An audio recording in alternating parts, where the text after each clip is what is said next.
to our channel. Today Bible verse in Tamil.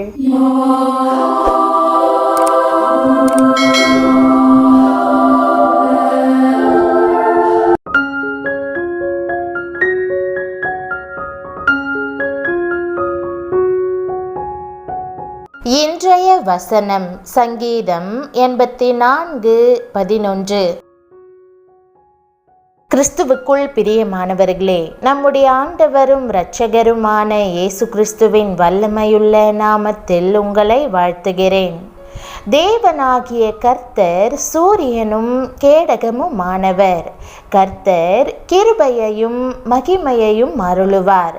உத்தமமாய் நடக்கிறவர்களுக்கு நன்மையை வழங்காதிரார் என்பதே உங்களுக்கான இன்றைய தேவ வாக்குதத்தம். கர்த்தர் மிகுந்த கிருபையுள்ளவர் மட்டுமல்ல, அவர் உங்களுக்கு கிருபையை அருளுகிறவராகவும் இருக்கிறார்.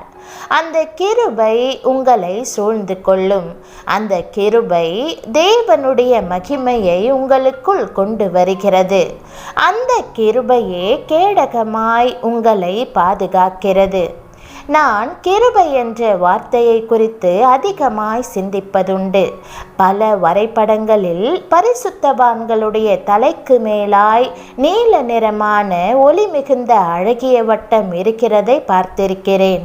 கிருபை என்றால் அப்படி தெய்வீக ஒளி பொருந்திய நீல நிறமான பெரிய வட்டமாயிருக்கும் என்றும், துதிக்க துதிக்க அந்த நீல வட்டம் அழகாகவும் பெரிதாகவும் மாறும் என்றும் கற்பனை செய்து கொள்ளுவேன். ஒரு மனிதனை விட்டு தேவ கிருபை விலகும் போது அந்த நீல நிறமான பாதுகாப்பின் வளையம் அவனை விட்டு விலகி போய் சத்துருக்கள் அவனை எளிதில் மேற்கொள்ளுவதற்கு வழிவகுப்பதாகவும், அந்த கிருபைக்குள்ளே எப்பொழுதும் பாதுகாப்பாக பொதிந்து கொள்ளப்பட்டவளாய் வாழ வேண்டும் என்றும் எண்ணிக்கொள்ளுவேன்.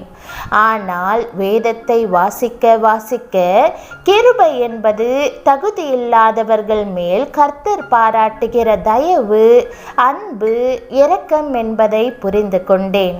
கர்த்தர் உங்கள் மேல் பரிதாபம் கொண்டு கிருபையாய் எல்லா மேன்மைகளையும் கொடுத்திருக்கிறார். நீங்கள் இரட்சிப்பை உங்களுடைய சாதுரியத்தினால் பெற முடியாது.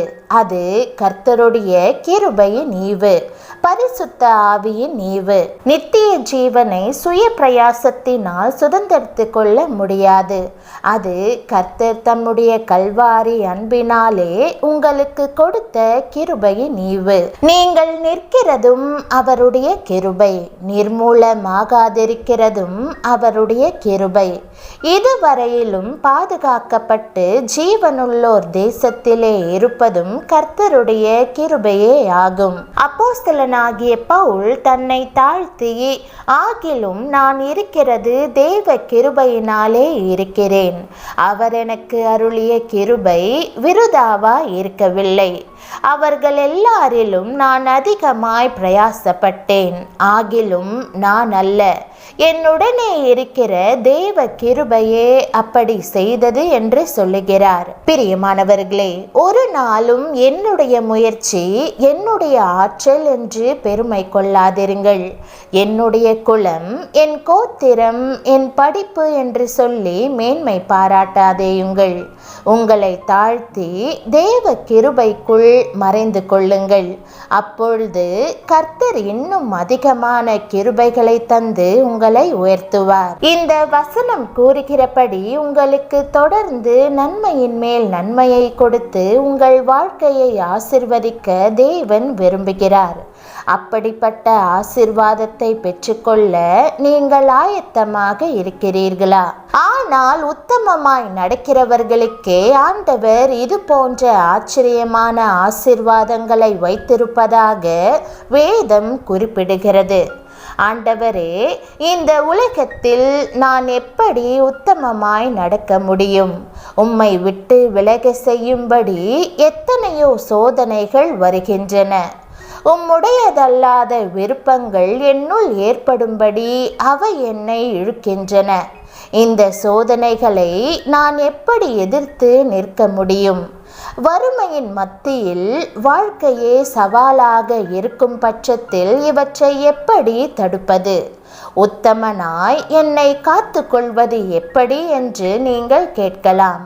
பிரியமானவர்களே, இது போன்ற கேள்விகளுக்கு வேதம் மீண்டும் மீண்டும் பதில்களை கூறுகிறது. காலையில் முதலாவது ஆண்டவரை தேடுவதும் அவரை உங்கள் உள்ளத்தினுள் ஏற்றுக்கொள்வதும் மாத்திரமே உத்தமத்தை காத்து கொள்வதற்கான ஒரே வழியாகும். அப்படி செய்வதால் உங்களுக்கு எதிராக வரும் சோதனைகளுக்கு நீங்கள் உங்களை விலக்கி காத்து கொள்ள முடியும்.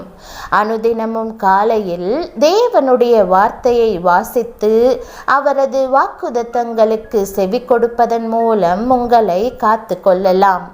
எந்த சோதனையும் உங்களை ஆட்கொள்ளும் முன்னதாக அவர் உங்களுக்கு என்ன வாக்கு கொடுக்கிறார் என்பதற்கு செவி கொடுத்து அந்த வாக்குத்தத்தத்திற்காக, ஆண்டவரே, எனக்கு இருக்கிற எல்லா பிரச்சனைகள் மத்தியிலும் இன்றைக்கு இந்த வாக்குத்தத்தத்தை நிறைவேற்றுவீராக, என்னுடைய எல்லா குறைவுகளின் மத்தியிலும் இந்த வாக்குத்தத்தத்தை நிறைவேற்றும் என்று கூறுங்கள்.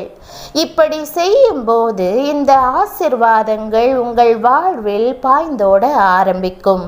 அமேசான் நிறுவனத்திலிருந்து ஒன்றன் பின் ஒன்றாக வரும் பொருட்களைப் போல இடங்கொள்ளாமற் போகும் மட்டும் ஆசீர்வாதங்களை தேவன் உங்களுக்கு அனுப்புவார். இவ்வாறு அவர் உங்களை உத்தமராக காத்து பலனளிக்கிறார்.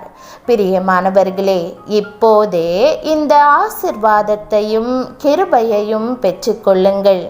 ஆண்டவரை முழு இருதயத்தோடும் தேடி அவரது ஆசீர்வாதங்களை பூரணமாக அனுபவியுங்கள். பிரியமானவர்களே, உங்கள் வாழ்வில் உங்களுக்கு நியாயம் செய்ய யாருமில்லை என்று நீங்கள் உணரலாம். சமாதானமில்லாத நிலையில், நம்பிக்கை இல்லாத நிலையில் காணப்படலாம். எப்படி தொடர்ந்து செல்ல போகிறேனோ என்று நீங்கள் திகைக்கலாம். தேவனுடைய வெளிச்சம் சூரியனைப் போல உங்கள் மேல் பிரகாசிக்கும். அவர் உங்களை தாங்குவார். நீங்கள் நீதியின் வழியில் நடக்கும்போது தேவனே உங்களுக்கு சூரியனும் கேடகமுமாய் இருப்பார். அனுதினமும் உங்களை நடத்துவார், உங்களுக்கு நியாயம் செய்வார். ஆகவே சந்தோஷமாய் இருங்கள். ஜெபம். அன்பின் ஆண்டவரே, எனக்கு நீர் சூரியனும் கேடகமுமாய் இருப்பதற்காக உம்மை ஸ்தோத்தரிக்கிறேன். எனக்கு கிருபையையும் மகிமையையும் நீர் வழங்குவீர் என்ற வாக்குத்தத்தத்தை நான் நம்புகிறேன். என்னை உத்தமமான மனுஷியாக காத்துக்கொள்ள உதவும்படி ஜெபிக்கிறேன்.